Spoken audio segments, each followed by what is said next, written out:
Hey guys, how you doing?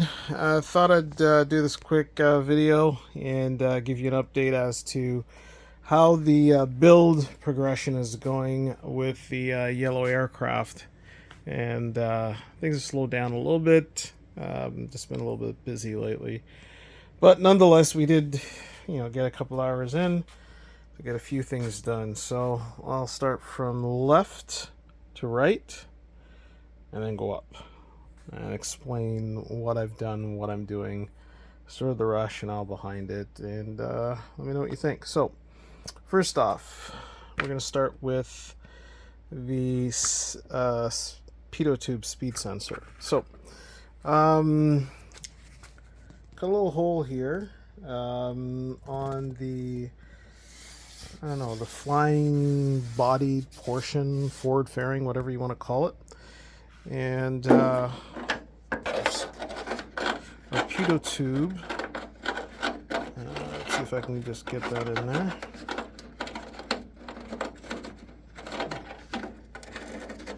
Doesn't seem to want to go in there, does it? Let's try that again. There we go. All right. So that's how our Pitot tube is going to be nestled, and then right over here we're going to put a little bit of spot putty, some epoxy around here, and then just smooth that out and shape that into the fairing, I guess, and then connect that back through this way, and then connect it up to the sensors, obviously. I like having the Pitot tube so that I get real-time airspeed as opposed to ground speed with GPS, and this is just a lot faster, a lot more reliable. This is also really good, I think, anyways, when you're coming in on approach, so you know exactly what your speed is and what your stall speed might be, so you stay above that and don't stall out the plane. Next, we've got the landing gear. Now, originally the landing gear was silver, and for the livery that I'm going to be doing, it's white, the landing gear, so I just got some Tamiya paint, cleaned it up a bit, and then sprayed it. Now, problem that I ran into with this thing is that these springs here, if you want to call it that, is what the kit actually comes with, and as you can see, they're pretty soft. Now, projected weight for this plane when it's done is probably going to be about 17 pounds. This, garbage. That's not going to work. So I did have these kicking around from a Skymaster F-18 build, as well as a Black Horse Viper that I did last year, and these are JP Hobby. I think these are 10 mil medium springs, and I tried those, but as you can see, let's just put that back here. Okay, they're not long enough, so they actually need to be a little bit longer in order for this to work. So I stretched them. I think it's this one, yeah. So I stretched them and put them in this cylinder, but then what I found is that they are far too hard. So I've got some on order from RC, or Turbine RC, the soft ones. I think they're 85 millimeters long, so I'm still waiting on those to come in. And the nose gear seems pretty good. Spring in there looks pretty good. I think that's fine, so I didn't do anything to that. Next, the retracts. So I've been looking around for retracts, trying to see if I could find something that's going to fit this bolt pattern here, their mounting pattern here. Pretty hard to find that, and the challenge is that I've already got these holes pre-drilled in the model with blind nuts already attached. So Didn't really want to go through the hassle of pulling those and then trying to reconfigure it, fill holes, and all that sort of thing. So for now, we're going to go with the air retracts. And I'm not sure if these are spring airs. If any of you guys out there know, drop me a line, let me know. Okay. These are the servos that I'm going to be going with. These are King Mac servos, fully digital Metal Gear servos, high voltage. These put out on 8.2 volts, I believe, about 155 ounce inch. This plane calls for 40 ounce inch. I believe for the elevators it's 90 ounce inch. So I've already mounted, just move that out of the way. I've already mounted the elevator servos, and those turned out pretty good. The thing about the, like I said, this calls for standard servos, which are a lot bigger. So basically, these things is what they're calling for, which is pretty big. I don't think it needs it. These are like, I don't know, 300 ounce inch, which is completely unnecessary for this plane. Those are the same servos that I had on my Black Horse Viper. They're perfect, they're fine, they're smooth as butter. And they're not expensive either. So we're going to run with that. Next thing, the lights. So, interesting thing about the lights. I've got a custom light kit that's on order that I'm going to be using on the plane. However, the lenses, all these lenses are from Freewing planes. So these three are from the T-45, and this one is from the F-14. And I'll show you what I've done here. So let's just grab this and this and this. Okay, so I'll just lay those down there. Hopefully I can do this with one hand. So as you can see, I've already cut the holes for the LED lights, because this still has to be painted, and I wanted to make sure that when I put these on, or put these in, I'm going to fill this with a little bit of putty and so on, just to take up that space, and then cover the lens when we actually take it to paint. So that's my top beacon. This one here, hopefully you guys can see that one. Again, all from the T-45, from Freewing. This one, we just shaved that up a little bit because it's got a larger lip like these ones here. So just cut it down just a little bit. And that one is just going to nestle in there. So again, all the little white areas there, we're going to fill that with a little spot putty, smooth that out, and you won't even notice it's there once it's painted. Still need to get my graphics ordered from Cali Graphics for the livery, and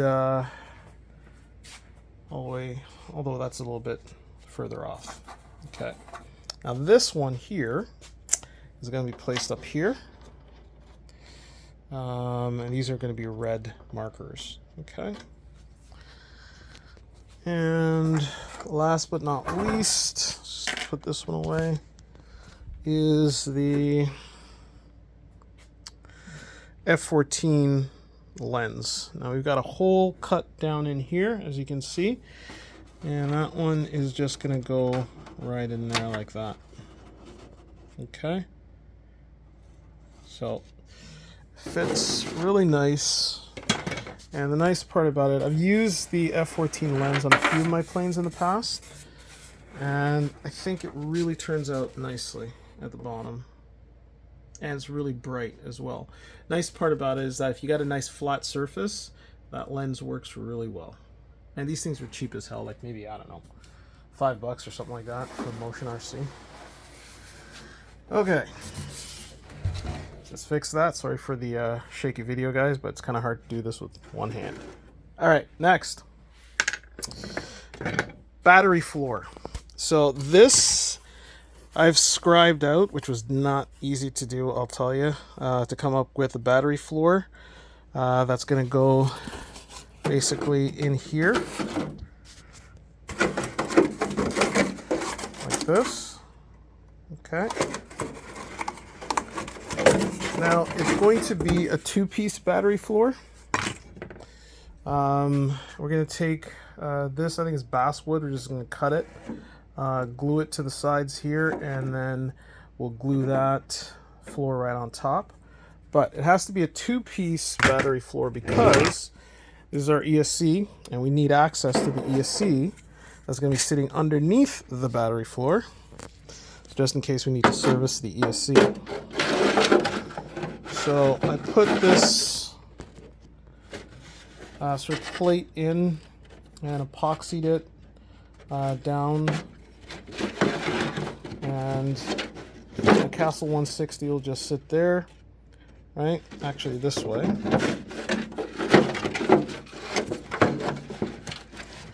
Right, Castle 160 will sit there. The wires are going to get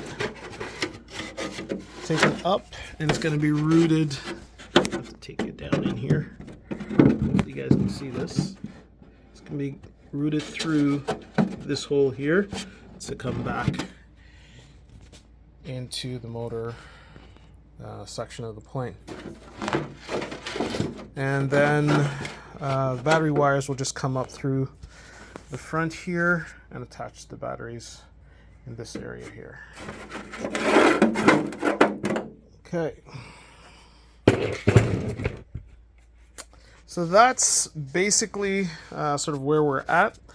The other thing that we have done is this hatch. The opening that was originally here obviously is too... Let me just show you here. You can see the back. Okay. So I don't know if you guys can see this line here. So the original hatch was only from here to here. So from here to here. And then this was still all one part of the fuse. Obviously, it's going to be too small to put two 12S batteries in. So I had to cut something a little bit bigger and then bond these two pieces together and then use spot putty to level everything out so that when you look at it, you don't see like a rise or anything, and it'll look nice once it's painted. Now, the most difficult thing that I've run into so far is this. It's trying to get this now to fit properly. Okay, so I'm gonna have to build some sort of framing around here and here and around here and alongside here so that this is solid, because this, as you can see, fiberglass is quite flimsy there, right? So this part of the hatch is kind of bowing out. So what I need to do is to build a piece of wood here that conforms at an angle to this.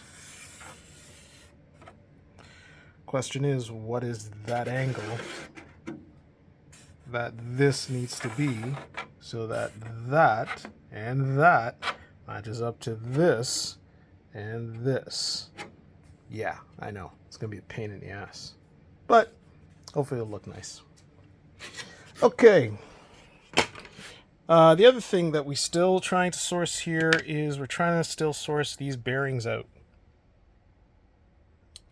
And these bearings, as you can see, has a little bit of a flange at the end of them, and that is for the elevators right here.